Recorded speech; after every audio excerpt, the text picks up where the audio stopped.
सबैलाई नमस्कार। नेपालको इतिहास सम्बन्धी यो भिडियो श्रृङ्खलामा सबैलाई स्वागत छ। हामीले नेपालको इतिहासको पहिलो भाग हेरिसकेका छौँ र आज नेपालको इतिहासको दोस्रो भाग लिएर उपस्थित भएका छौँ। भिडियो निकै नै जानकारीमूलक रहेको छ। भिडियोले पुरा हेरेर साथ दिनुहोला। ल अब नेपालको इतिहास सम्बन्धी भाग 2 को भिडियो सुरु गरौँ। मल्लकालबाट। मल्लकाल मल्लकालको शासन अवधि 13औं शताब्दीदेखि 17औं शताब्दीसम्म मानिन्छ। मल्लकालको प्रथम राजा मल्लवंशका प्रथम राजा अरिदेव हुन्। राजा अरिदेवको शासनकाल विक्रम सम्वत 1258 देखि 1273 सम्म जम्मा 15 वर्ष चलेको अनुमान गरिएको छ। मल्लकालीन राजा अरिदेवको छोराको नाम अभय मल्ल हुन् र उनको मृत्यु भूकम्पमा परेर भएको थियो। यानी भूकम्पमा परि मर्ने राजा अभय मल्ल र अभय मल्लको बाबु अरिदेव मल्ल हुन्। अब राजा जयस्थिति मल्लबारे हेरौँ। राजा जयस्थिति मल्लको श्रीमती राजल्ल देवी। राजा जयस्थिति मल्ल कर्नाट वंशका थिए। ब्राह्मणलाई पञ्चगौड र पञ्च द्रविडमै विभाजन गर्ने राजा जयस्थिति मल्ल हुन्। विवाहपछि महिलाको थर पुरुषको थरमा बदल्ने चलन चलाउने राजा जयस्थिति मल्ल हुन्। यो चलन चलाउनु भन्दा पहिला विवाहपछि महिलाको थर बदलिँदैन थियो। प्रताप मल्ल बारे जानकारी। प्रताप मल्ल शासन अवधि विक्रम सम्वत 1698 देखि 1731 सम्म मानिन्छ। प्रताप मल्लको बाबुको नाम लक्ष्मी नरसिंह मल्ल। कुच बिहारबाट डोला झिकाई विवाह गर्ने राजा प्रताप मल्ल हुन्। कुच बिहारबाट डोला झिकाई विवाह गर्ने राजा प्रताप मल्ल हुन्। प्रताप मल्लले 15 भाषा ज्ञाता भनेर चिनिन्छ। बुढा नीलकण्ठमा मृत्युवरण गरेका थिए। बुढा नीलकण्ठमा मृत्युवरण गर्ने राजा को हुन् भनेर कहिलेकाहीँ प्रश्नहरू पनि सोधिएको गरिएको छ। यसको सही एन्सर प्रताप मल्ल हो। हनुमान ढोकामा सुन्दरी चोक, नासल चोक, नरसिंह चोक, काली चोक बनाउने राजा प्रताप मल्ल हुन्। बुढा नीलकण्ठदेखि हनुमान ढोकासम्म पानी ल्याउने कुलो बनाउने राजा प्रताप मल्ल हुन्। र प्रताप मल्ल हरिसिद्धि कुनाच हेर्दा हेर्दै मृत्युवरण गरेका थिए। त्यसैले हरिसिद्धि कुनाच हेर्दा हेर्दै मरेका राजा भनेर प्रताप मल्लले चिनिन्छ। प्रताप मल्ल वंशको सबभन्दा शक्तिशाली राजा भनेर प्रताप मल्ललाई समेत चिनिन्छ।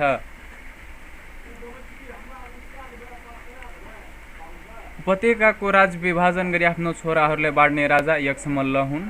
उपत्यकाले 3 राज्यमा विभाजन गरेका थिए। प्रजा मर्दा छाक छाड्ने राजा या छाक टार्ने राजा महेन्द्र मल्ल हुन्। तलेजु भवानीको मन्दिर कुन दिन सर्वसाधारणको लागि खुला गरिन्छ? रामनवमीका दिन। रानी पोखरीको निर्माण कहिले भएको थियो? विक्रम सम्वत 1727। यो लोकसेवामा 2 पटक सोधिएको प्रश्न हो। पाटनको राजा सिद्धिनरसिंह मल्लको जन्म विक्रम सम्वत 1663 मा भएको थियो। सिद्धिनरसिंह मल्ल पाटनका राजा भएको यानी विक्रम सम्वत 1678 मा सिद्धिनरसिंह मल्ल पाटनका राजा बनेका थिए। गोर्खाका राजा रामशाहसँग व्यापारिक सन्धि गर्ने राजा सिद्धिनरसिंह मल्ल हुन्। गर्मीमा पञ्चाग्नि ताप्ने र जाडोमा चिसो ढुङ्गामा बसी तपस्या गर्ने राजा सिद्धिनरसिंह मल्ल हुन्। पाटनको कृष्ण मन्दिर कुन शैलीमा निर्माण गरिएको छ? शिखर शैली। राजका छोरालाई सम्पेर आफू धर्मकर्ममा लाग्ने राजा सिद्धिनरसिंह मल्ल हुन्। श्रीनिवास मल्लका बाबु सिद्धिनरसिंह मल्ल हुन्। सिद्धिनरसिंहको छोरा श्रीनिवास मल्ल। भक्तपुर दरबार अगाडि आफ्नो शालिग निर्माण गर्ने राजा भूपालेन्द्र मल्ल हुन्। भक्तपुर दरबार अगाडि आफ्नो शालिग निर्माण गर्न लगाउने राजा भूपालेन्द्र मल्ल। पृथ्वीनारायण शाहसँग छाता जुत्ता माग्ने राजा जयप्रकाश मल्ल हुन्। जगत ज्योति मल्लपछि कान्तिपुरको राजा नरेन्द्र मल्ल बनेका थिए। आफ्नो मुद्रामा रानीको नाम अङ्कित गर्ने राजा नरेन्द्र मल्ल हुन्।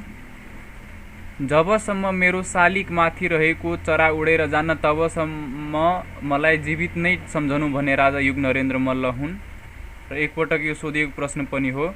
31 जना रानी मृत्युमा सती गएका राजा युग नरेन्द्र मल्ल हुन्। पाटनका 6 प्रधानद्वारा दुवै आँखा झिकिएका राजा राज्य प्रकाश मल्ल। धोबीको हातको पानी चलाउने राजा लक्ष्मी नरसिंह मल्ल हुन्। कान्तिपुरको नामाकरण कुन राजाको पालामा भएको थियो? लक्ष्मी नरसिंह मल्लले कान्तिपुरको नामाकरण गरेका थिए। महामारीमा परेर मर्ने राजा भास्कर मल्ल हुन्। नेपालमा मुसलमानहरूको प्रवेश कसको पालामा भएको थियो? राजा रत्न मल्ल। सैनिक बहादुरी देखाउनेलाई चूडामणि पदक दिने राजा युग नरेन्द्र मल्ल हुन्। काष्ठमण्डपको पुरानो नाम मरुसत्तल हुन्। काष्ठमण्डपको पुरानो नाम मरुसत्तल हो। अब मल्लकालीन केही शब्दहरू। चौतारा। चौतारा यसको अर्थ प्रधानमन्त्री हुन्छ। जिम्बाल प्रशासकीय अधिकारी। अमात्य मन्त्री सरको पद। उमरा गाउँ स्तरको प्रशासक। महापात्र स्थानीय शासक। भण्डार गरी ढुकुटु हेर्ने। भारदार प्रमाण। अधिकारी प्रशासन हेर्नेलाई अधिकारी भनिन्थ्यो। त्यसैगरी गाउँ र नगरका शासकलाई प्रजापञ्च भनेर चिनिन्थ्यो। ज्योतिषी र पण्डितलाई जोशी भनेर सम्बोधन गरिन्थ्यो। सैनिक अधिकारीलाई उभय। प्रशासकलाई सामन्त। शान्ति सुरक्षाका लागि बनाएको किल्लालाई क्वाट समेत भनिन्थ्यो। अब मल्लकाल सकेर अब आधुनिक इतिहास। आधुनिक इतिहासको सुरुवात विक्रम सम्वत 1825बाट भएको मानिन्छ। पृथ्वीनारायण शाहबारे जानकारी। पृथ्वीनारायण शाहको जन्म 1779 पौष 27 मा भएको थियो। पृथ्वीनारायण शाहका बाबु नरभूपाल शाह, आमा कौशल्यावती। 7 महिनामा पृथ्वीनारायण शाह 7 महिनामा जन्मिएका थिए। पृथ्वीनारायण शाहको पहिलो विवाह इन्द्रकुमारीसँग विक्रम सम्वत 1794 मा र दोस्रो विवाह नरेन्द्र लक्ष्मीसँग विक्रम सम्वत 1796 मा भएको थियो। पृथ्वीनारायण शाहको मित वीर नरसिंह मल्ल भक्तपुरका राजा रञ्जित मल्लका छोरा थिए। प्रजा मोटा भए दरबार बलियो हुन्छ भन्ने शासक पृथ्वीनारायण शाह हुन्। त्याग गरेको गोत्र भारद्वाज र ग्रहण गरेको गोत्र कश्यप हुन्। पृथ्वीनारायण शाहले भारद्वाज गोत्र त्याग गरेर कश्यप गोत्र धारण गरेका थिए। काठमाडौँ विजय विक्रम सम्वत 1825 असोज 13 मा गरेका थिए। त्यसैगरी विक्रम सम्वत 1826 मा भक्तपुर विजय गर्न पृथ्वीनारायण शाह सफल भएका थिए। नुवाकोट विजय विक्रम सम्वत 1801 मा भएको थियो र काठमाडौँलाई नेपालको राजधानी घोषणा विक्रम सम्वत 1826 चैत्र 10 गते गरिएको थियो। नेपाल एकीकरणको विजय अभियानको स्वर्ण युग भनेर बहादुर शाहको पालाले चिनिन्छ।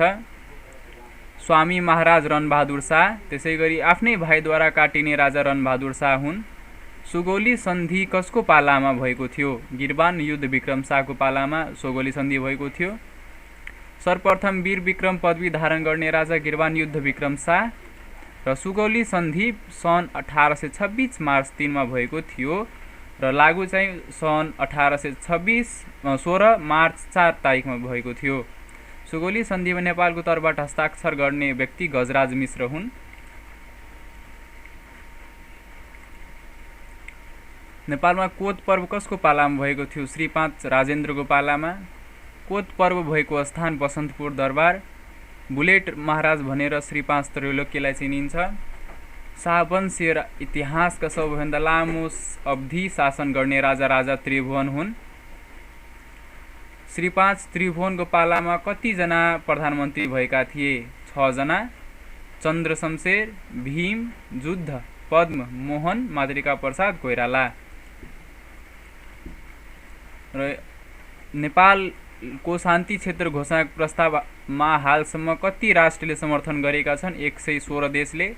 सबभन्दा बढी उमेरमा राजा हुने व्यक्ति श्री 5 ज्ञानेन्द्र हुन्। श्री 5 ज्ञानेन्द्रको नारायण हिटीबाट बहिर्गमन विक्रम सम्वत 2065 साल जेठ 29 गते भएको थियो।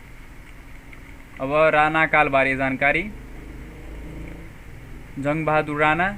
जङ्गबहादुर राणाको जन्म विक्रम सम्वत 1874 को गोर्खाको बोर्लाङमा भएको थियो।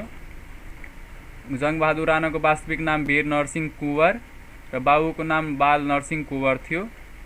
जङ्गबहादुरले बेलायतको यात्रा विक्रम सम्वत 1906 मा गरेका थिए र श्री 3 को पदवी प्रदान विक्रम सम्वत 1913 श्री 5 सुरेन्द्रद्वारा गरिएको थियो। जङ्गबहादुर नामाकरण गर्ने मामा मातवर सिंह यानि वीर नरसिंह कुँवरलाई जङ्गबहादुर नामाकरण गर्ने व्यक्ति उनकै मामा मातवर सिंह थापा हुन्।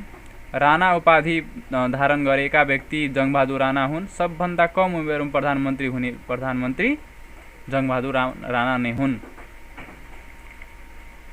एग्नेट प्रथाको सुरुवात प्रधानमन्त्री पदको उत्तराधिकारी छोरालाई नबनाई आफ्नो भाइहरूलाई बनाई पछि छोरामा जाने प्रथालाई एग्नेट प्रथा भनिन्छ र जसको सुरुवात जङ्गबहादुर राणाले गरेका थिए। अरूको कुरा छोड आफ्ना छोराछोरीलाई अङ्ग्रेजी पढाऊ भन्ने शासक जङ्गबहादुर राणा थिए। नयाँ मुलुक बाँके बर्दिया कैलाली कञ्चनपुर फिर्ता लिएका सन् 1860 नोभेम्बरमा, जसलाई नयाँ मुलुक भनेर समेत चिनिन्छ। नेपाली समाजलाई तागाधारी, मतबाली र पानी नचल्ने गरी 3 भागमा विभाजन गरेका थिए। अङ्गभङ्गको सजायमाथि प्रतिबन्ध लगाउने प्रधानमन्त्री जङ्गबहादुर राणा। युरोप भ्रमण गर्ने प्रथम व्यक्ति जङ्गबहादुर राणा। थापाथली सन्धि समेत गरेका थिए। उनी 28 वर्षको उमेरमा नेपालको प्रधानमन्त्री बनेका थिए र नेपालमा जहाँनिया राणा शासनको बीजारोपण गर्ने व्यक्ति जङ्गबहादुर राणा हुन् र उनको निधन विक्रम सम्वत 1913 पत्थरघट्टामा भएको थियो। नेपालमा कोद पर्व हुँदा नेपालका प्रधानमन्त्री फतेजङ शाह र कोद पर्वमा सर्वप्रथम मारिने व्यक्ति अभिमान सिंह बस्नेत हुन्। भण्डारखाल पर्वमा सर्वप्रथम मारिने वीरध्वज बस्नेत र गर्भे जनरल भनेर चिनिने वीरजङ्ग कुँवर। गोर्खा दक्षिण बाहु र प्रियदर्शन उपाधिको स्थापना वीर शमशेरले गरेका थिए। अब देव शमशेरबारे जानकारी। प्रधानमन्त्री कहिले? विक्रम सम्वत 1957। सबभन्दा छोटो कार्यकाल भएको प्रधानमन्त्री भनेर प्रधानमन्त्री धनकुटे महाराज भनेर समेत चिनिने। कार्यालय समय 10 देखि 5 निर्धारण गर्ने राजा र 12 बजे तोप पड्काउने चलन देव शमशेरले चलाएका थिए। गोरखापत्रको प्रकाशन विक्रम सम्वत 1958 वैशाख 24 मा देव शमशेरले नै गराएका थिए र भाषा पाठशालाको स्थापना समेत देव शमशेरले गराएका थिए। अब चन्द्र शमशेरबारे जानकारी। चन्द्र शमशेर विक्रम सम्वत 1958 मा नेपालको प्रधानमन्त्री बनेका थिए। नेपालमा भएका सम्पूर्ण राणाहरूलाई ए, बी र सी क्लासमा विभाजन गर्ने प्रधानमन्त्री चन्द्र शमशेर हुन्। गोर्खा भाषा प्रकाशनी समितिको स्थापना विक्रम सम्वत 1969 मा चन्द्र शमशेरले गराएका थिए र सती प्रथाको अन्त्य गर्ने श्रेय चन्द्र शमशेरलाई जान्छ र सती प्रथाको अन्त्य गर्ने व्यक्ति चन्द्र शमशेर हुन्। बिजुली बत्तीको सुरुवात विक्रम सम्वत 1968 फर्पिङबाट भएको थियो र यिनकै पालामा भएको थियो। दासत्व मोचन चन्द्र शमशेरले नै गरेका थिए र घेन्द्र शमशेर काण्ड पनि चन्द्र शमशेरकै पालामा भएको थियो। लाइब्रेरी पर्व, बसन्त शमशेर पर्व, प्रचण्ड गोर्खा पर्व भीम शमशेरको पालामा भएको थियो। कार्यालय समय 10 देखि 4 कायम गर्ने प्रधानमन्त्री भीम शमशेर हुन्। शुक्रबार आधा र शनिबार बिदा दिने चलन चलाउने प्रधानमन्त्री भीम शमशेर हुन्। नेपाल बैंकको स्थापना विक्रम सम्वत 1994 कार्तिक 30 मा जुद्ध शमशेरले गरेका थिए। नेपाली कागजी नोटको प्रचलन जुद्ध शमशेरले चलाएका थिए। नेपालमा कागजी नोटको प्रचलन चलाउने प्रधानमन्त्री जुद्ध शमशेर हुन्। राजर्षि महाराज भनेर चिनिने प्रधानमन्त्री जुद्ध शमशेर हुन् र म राष्ट्रको नोकर हुँ भनेर चिनिने प्रधानमन्त्री राणा प्रधानमन्त्री पद्म शमशेर हुन् र राष्ट्रको नोकर भनेर चिनिने प्रधानमन्त्री पद्म शमशेर। त्यसैगरी नेपाल सरकार वैधानिक कानुन 2004 को घोषणा कहिले भएको थियो? नेपालको पहिलो संविधान नेपाल सरकार वैधानिक कानुन 2004 को घोषणा विक्रम सम्वत 2004 माघ 3 मा भएको थियो र नेपालमा महिला सङ्घको स्थापना विक्रम सम्वत 2004 सालमा भएको थियो। रानी राज्यलक्ष्मीका कान्छा छोरा रणेन्द्रलाई राजा बनाउन जङ्गबहादुरले अस्वीकार गरेपछि जङ्गबहादुरको हत्या गर्न बनाएको योजनालाई के भनिन्छ? जङ्ग अन्त योजना।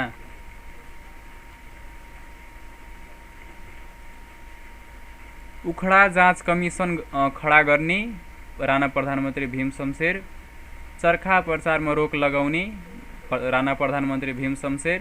छोराछोरीलाई बन्धक राख्ने चलन कसले चलाएका हुन्? भीम शमशेर।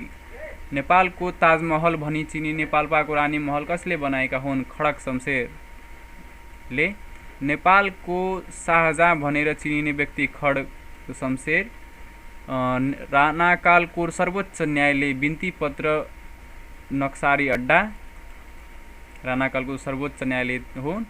सुन चाँदी र आभूषण सम्बन्धी कार्य गर्ने अड्डा राणाकालीन अड्डालाई कण्डेल चोक भनिन्थ्यो र परराष्ट्र सम्बन्धी काम गर्ने कार्यालयलाई मुन्सी खाना भनिन्थ्यो।